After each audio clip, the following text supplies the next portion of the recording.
ಸಿದ್ದರಾಮಯ್ಯನವರ ಸರ್ಕಾರ 2 ವರ್ಷಗಳ ಹಿಂದೆ ಬಂದ ನಂತರ ಸತತವಾಗಿ ರಾಜ್ಯದಲ್ಲಿ ಒಂದು ರೀತಿಯಲ್ಲಿ ಹಿಂದೂಗಳ ಶ್ರದ್ಧೆಗೆ ಹೊಡೆತ ಕೊಡುವಂತಹ, ತಾಲಿಬಾನೀಕರಣ ಮಾಡುವಂತಹ ಒಂದೊಂದೇ ಘಟನೆಗಳು ಸಂಭವಿಸ್ತಾ ಬರ್ತಾ ಇದ್ದವು. ನಾನು ಮಾನ್ಯ ಸಿದ್ದರಾಮಯ್ಯನವರು ಅವರ ಆಡಳಿತದಲ್ಲಿ ನಡೀತಾ ಇರುವಂಥ ಈ ಘಟನೆ ಹಿನ್ನೆಲೆಯಲ್ಲಿ ಅವ್ರನ್ನ ಕೇಳಲಿಕ್ಕೆ ಬಯಸ್ತೇನೆ.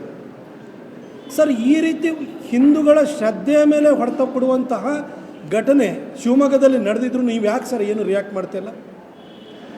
ಇದೇ ಉಡುಪಿನಲ್ಲಿ ಹಿಜಾಬ್ ವಿಷಯದಲ್ಲಿ ತಕರಾರು ಸಮವಸ್ತ್ರ ಸಂಹಿತೆ ವಿಚಾರದಲ್ಲಿ ಎದ್ದಾಗ ಬಹಳ ಓತಪ್ರೋತವಾಗಿ ಬಹಳ ಪ್ರಬಲವಾಗಿ ಪ್ರತಿಪಾದಿಸ್ತಿದ್ದಂಥವರು ಈ ಜನಿವಾರ ಅಂದರೆ ಏನದು? ಜನಿವಾರವನ್ನು ಬ್ರಾಹ್ಮಣರು, ಕ್ಷತ್ರಿಯರು, ವೈಶ್ಯರು ಅದೊಂದು ಜನಿವಾರನ ಧರಿಸ್ತಾರೆ. ಆ ಜನಿವಾರದಲ್ಲಿ ನಿಮ್ಗೆ ಯಾಕೆ ಲೋಪ ಕಾಣಿಸ್ತಾ ಇದೆ? ಇದು ಬರೀ ಸೆಕ್ಯೂರಿಟಿ ಚೆಕ್ಕಿಗೋಸ್ಕರವಾಗಿ ಅದನ್ನು ತೆಗೆಸಿರುವಂಥದ್ದಲ್ಲ. ಇದು ಹಿಂದೂಗಳ ಶ್ರದ್ಧೆಯ ಮೇಲೆ ಮಾಡ್ತಾ ಇರುವಂತಹ ಒಂದು ಆಕ್ರಮಣ ಆಗಿದೆ. ನಾನು ನಿಮ್ಮನ್ನು ಕೇಳಲಿಕ್ಕೆ ಬಯಸ್ತೀನಿ ಸರ್, ಈ ಬ್ರಾಹ್ಮಣರ ಬುದ್ಧಿವಂತಿಕೆ ಜನಿವಾರದಲ್ಲಿದೆಯಾ? ಜನಿವಾರ ಶ್ರದ್ಧೆಯ ಪ್ರತೀಕವೇ ಹೊರತು ಬ್ರಾಹ್ಮಣರ ಬುದ್ಧಿವಂತಿಕೆ ಅವ್ರ ತಲೆಯಲ್ಲಿದೆ.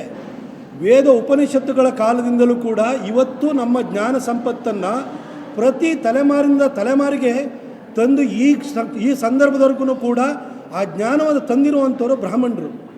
ಅವರ ಜನಿವಾರದಲ್ಲಿ ಯಾಕೆ ಸರ್ ನಿಮಗೆ ಕಾಣಿಸ್ತಿದೆ? ಇದು ಜನಿವಾರ ತೆಗೆಸಿರುವಂಥದ್ದು ಒಟ್ಟಾರೆ ಹಿಂದೂಗಳ ಶ್ರದ್ಧೆಯ ಮೇಲೆ ಹೊಡೆದಿರುವಂತಹ ಒಂದು ಮಾರಕವಾದಂತಹ ಪೆಟ್ಟಾಗಿದೆ. ಇದು ಸಿದ್ದರಾಮಯ್ಯನವರ ಆಡಳಿತದಲ್ಲಿ ನಡೀತಾ ಇರುವಂಥ ಘಟನೆ. ಇನ್ನು ಮುಂದೆನೂ ನಡೆಯುತ್ತೆ. ಒಂಥರ ಸಾಫ್ಟ್ ಟಾರ್ಗೆಟು. ಅದರಲ್ಲೂ ವಿಶೇಷವಾಗಿ ಬ್ರಾಹ್ಮಣರು ಯಾವಾಗಲೂ ಸಾಫ್ಟ್ ಟಾರ್ಗೆಟು. ಯಾವುದೇ ಒಬ್ಬ ವ್ಯಕ್ತಿನ ಬೈಬೇಕಾದ್ರೂ ಕೂಡ ಬ್ರಾಹ್ಮಣರನ್ನ ಟಾರ್ಗೆಟ್ ಮಾಡ್ತಾರೆ.